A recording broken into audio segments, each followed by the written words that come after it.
My name is Alfredo Terrazas. Today's date is March 7, 2021, and this is my submission for CIRC03 Attempt B. In this circuit, we will be using the loop motor on then off with speed to change the motor between two different speeds at different intervals of our choosing. Starting from the beginning at the top of the source code, motor pin, variable name motor pin still sticks to pin number 9, digital pin number 9 on the Arduino board. The voice setup is going to do the same thing. Use pin mode to set the motor pin as an output.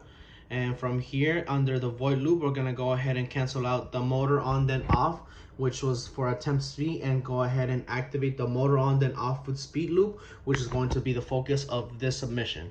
Going to the code block that corresponds with that line, we have this right here. We're gonna go ahead and explain this in detail. Starting at the top of the code block, we have two variable names named on speed and on time. The on speed will determine the speed from 0 to 255 being full speed, 0 being stopped, that the motor will be on for, and the amount of time it will be in this speed. And then using the variable name off speed and off time, we will determine what the slow speed or the second speed is going to be and for how long it's going to be at that speed at.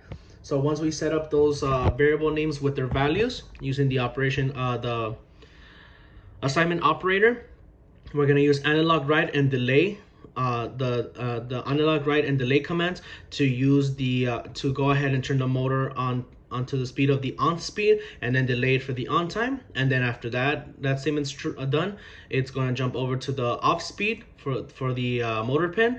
So that's going to be the second speed, and then the delay time for the off time, which is going to be the second speed.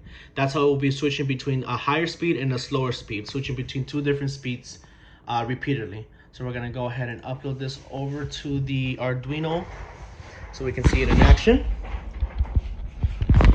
So there we have the higher speed and then the lower speed, switching between two speeds repeatedly. The circuit board does not change from attempt C. It's all the same. We've got 5 volt and ground heading to this strip. We've got two jumper cables, 5 volts, switching between two transistor and a diode. Transistor to increase the current, to increase the outage of the voltage to 40 watts so it can power the motor. And we have the other diode sending power in one direction to go ahead and connect over to this 2K ohm resistor so it can go ahead and connect to digital pin number 9, which again is going to send the code on over to the breadboard. And the ground is still going on over to the strip, and both of them are going to the two wires on the motor to power them on. And that's everything. Again, my name is Alfredo Terrazas. This is my submission for CIRC03 Attempt B.